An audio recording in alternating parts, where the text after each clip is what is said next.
Welcome back to the Rick Smith Show. Now, here is Rick Smith.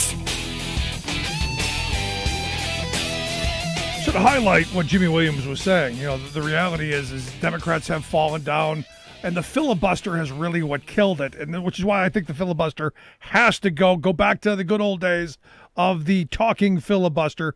But it was 1966. You had the National Right to Work Repeal Act that went down because of a filibuster. 77, you had the Labor Law Reform Act, went down to a filibuster. 94, the Labor Relations and Railway Act amendment went down to a Bob Dole filibuster. And in 07, the Employee Free Choice Act, thank you, Arlen Specter, went down because of a filibuster. And that was the end of them. They never came up again. All of those opportunities to stop the backslide of people being able to join and form unions, all of the opportunities to make real change stopped because of the filibuster. And we cannot let this moment go by and allow another decade, 2, 3 down the road until we talk about this again. Just can't happen. So that's my bit on that. Anyway, my next guest is here to share some thoughts on, again, I've been saying, look, Joe Biden, most pro-labor president of my lifetime, hands down. Joe's done some good things on the federal level. He is restoring federal workers' rights to unions and undoing the damage of the Trump administration. And here to share some thoughts on what that's going to look like. I've asked Richard Loeb to come talk with us. Richard's a senior policy counselor with the American Federation of Government Employees, AFGE. Richard, thanks for taking time for us. Thanks so much, Rick, for having me on. So I'm in this moment. I'm in a good mood. I don't know about you, but I'm very positive in this moment that there's an opportunity for some change. I'm in a much better mood than when we last spoke.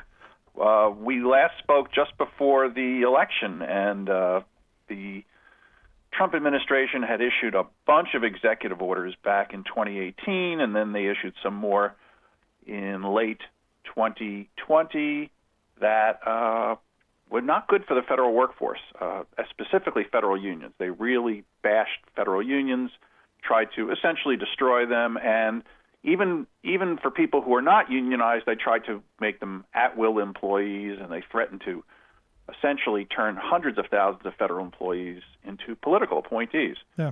Fortunately, all that went down.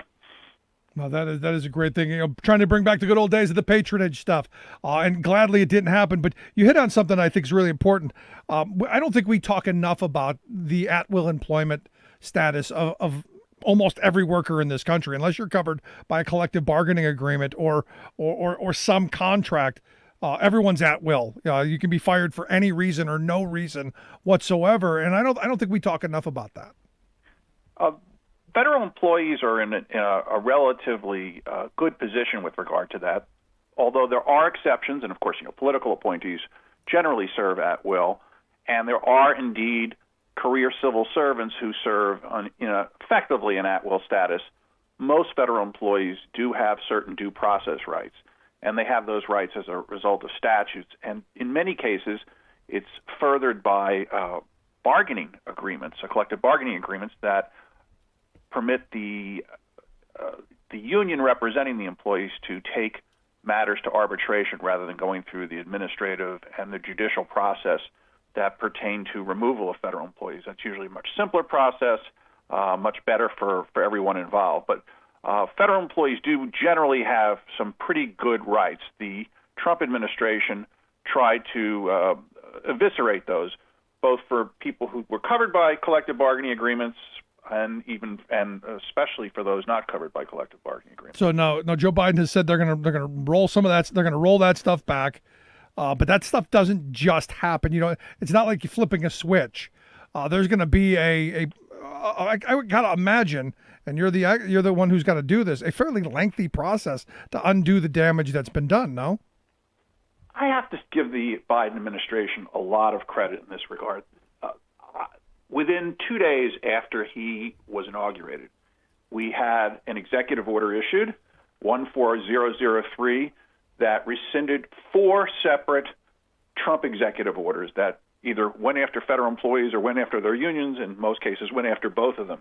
And so he took care of that very rapidly. In fact, my understanding is he actually signed the documents on the 20th, but they weren't able to be issued for 2 days. But we were willing to wait the 48 hours after 4 years of misery. So he did do that, and he specifically, with respect to bargaining, he told the agencies to reopen all the collective bargaining agreements that had been negotiated, or called negotiated. That's a strange term, really. I would argue imposed. Yeah, they were effectively unilaterally imposed. I mean, in many cases, we didn't even sign them. He had them go back and reopen those contracts, and specifically said that any CBA that implemented any of the Trump EOs must cease and desist. And they had to go back, reopen them, and scrap all the vestiges of the Trump EOs from their collective bargaining agreements. Now, that could be a lengthy process, but there's definitely been movement, and there have been instructions issued to the agencies to get going. What makes it a little strange and could make it a little difficult, but I think will be successful, is there are only a few, well, I don't want to say, it's gone beyond a few members of the cabinet. Now we're up to, I think, almost a majority, almost the full cabinet has been confirmed and appointed.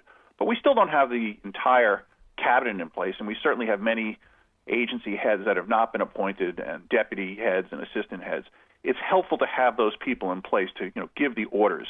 Otherwise, we're facing off in many cases against the same labor management relations or labor relations people we faced off against during the Trump administration, right. And now they just have different marching orders. But the nature of the beast is that they're not necessarily inclined to work with the unions all that closely. Perhaps the most important thing that President Biden has done is he's also indicated to the agencies through the EOs that so-called permissive subjects, that are subjects that management does not have to negotiate with us as a matter of statute, should be part of the bargaining process.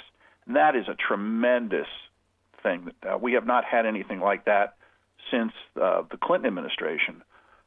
It lets us bargain over the numbers, types of positions, the grades, positions assigned to organizational divisions and work projects, and the technology, methods, and means of performing work. That goes beyond what even the statute requires the agencies to bargain over. No, that's an incredible thing. That's the part of wages and hours are one thing, but conditions are the other. And that's one of the things that I talk about all the time. Having the ability to have some determination in what you do and how you do what you do, I think is just as important as the wages and hours.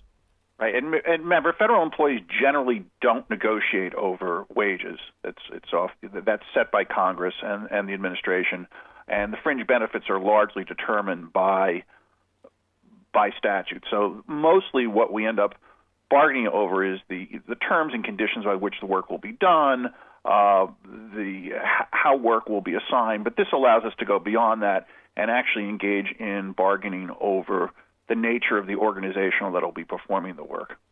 It's a good thing, But here you said something a minute ago that caught my attention. That you've got like the department heads still in place, and I started thinking about I always say I want boring bureaucrats running our government. I want people who are career people who know what they're doing, and it doesn't matter who's in the White House. They're still going to keep churning out the work that they're supposed to do, because I don't want these massive swings of leadership styles and ideology in place. I get that you're going to have department, the cabinet people who are going to change, but the marching soldiers should stay the same, I think. And I understand the last 4 years there's been a mass exodus.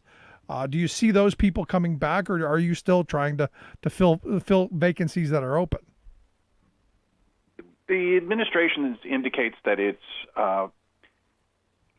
plans to rely a lot on career civil servants to do obviously most of the work, because that's the nature of government, is most of the work is done by career civil servants.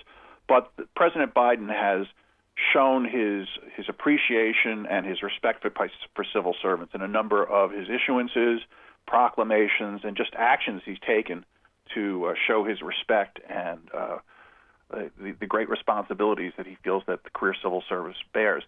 One of the things that he did in the executive order I mentioned that rescinded the 4 Trump executive orders is he also invited unions back into the agencies, physically back in, restoring the offices, restoring official time for us to conduct labor negotiations and conduct labor relations business with the agencies. That means we not only get our office space back, but telephones and computers, and we get basically to do things that we normally would have done to represent employees in the workplace. One other thing I should probably mention that's in this executive order, which is really quite notable, is he asked the Office of Personnel Management, I think working with the other agencies, to study whether there should be a federal minimum wage, not by federal, I mean for federal employees, of $15 an hour. And I know that surprises a lot of people, but there are a number of federal employees, tens of thousands of federal employees, mostly who work in service-type occupations, maybe as aides in VA hospitals or in various types of trades, who do not make $15 an hour. I know people find that hard to believe. They figure all federal employees are making big money, and they can't, they find that somewhat difficult to believe. But there are tens of thousands of federal employees, particularly wage grade employees, who do not yet earn $15 an hour. And so, despite the fact that we couldn't get the new Fair Labor Standards minimum wage set at $15 an hour, I guess in the reconciliation bill, which I guess has now become law, he did ask the Office of Personnel Management to study having at least a $15 minimum wage for federal employees. Now, is that something he can do through executive order, or is that something that has to be passed by statute? Well, that's a great question, and we believe he can do it through executive order. The president issues an executive order each year establishing the federal pay rates, and so we believe that he can do that. In some cases, it's done through administrative action below the level of the president, but we believe that it can be done through administrative action. So we're looking forward to that study and hope to have a fair amount of input on that. No, because at the end of the day, I'm a supporter of a $15 an hour minimum wage. Had the minimum wage from 1968 just kept up with inflation, it'd be $12.50 an hour right now. I think we should do something to move workers forward, because you're talking about any rollout of a $15 minimum wage is going to be 4 years down the road, because the bill that they were talking about wouldn't have turned to $15 until 2025. So it would be $15 an hour by then anyway. So that seems to me about right. The problem is we've had such an assault on workers' rights and on the minimum wage for so long that we think that's a huge jump when it was just should have been the natural progression. Oh, we completely agree, and I'm always stunned. I serve on something called the Federal Prevailing Wage Advisory Committee, and we review the wages and we make recommendations for certain locality rates for federal wage grade employees. And I'm always stunned by how many of the recommendations that we see from the staff that are for wages of less than $15 an hour. So fortunately, I think with the new leadership team in place, and I mentioned the Office of Personnel Management. I believe it's actually the Office of Management and Budget, which controls the federal budget, right, or at least the executive branch aspect of the federal budget. That's going to be doing the study. I assume they're going to be working with experts in wage and hour matters and economists, but we're very hopeful that we will get a $15 an hour minimum wage for federal employees, and hopefully that'll spread to the rest of the economy, because we'd like to think of the federal government as being a trendsetter in terms of good employment practices. Do we have any idea yet who the administration is going to nominate for head of OMB? Well, I'm sure you obviously know that the first nominee failed to muster the necessary votes in the Senate. Looks like the deputy director is going to sail through, and there are certainly some people who are speaking of her as the director. But I think the administration is still looking at various options. So no, we really don't know who they will ultimately nominate as the director of OMB. But I got to imagine it's got to be better than the last guy. That wouldn't be too difficult. But here's the thing. I mean, this is the weird thing when you go, you could put a ham sandwich in there and it would still be better. Well, the last director was the person who tried to turn hundreds of thousands of federal employees into career federal employees into political appointees. He gave up, I guess, at the end when it would have been pointless. It would have all been turned back around after President Biden was inaugurated. But he certainly caused a great deal of angst and for several months after the executive order was issued, just prior to the election. And I think they looked like they were going to go ahead and do it. Maybe such as one could have a positive fallout from the events of January 6th. One of them may have been that they realized that to push ahead with the politicization of the civil service might be just cause everybody to quit. Just a bridge too far. Because, I think when things got out of hand, they said, well, maybe this isn't such a great idea to pursue this right now.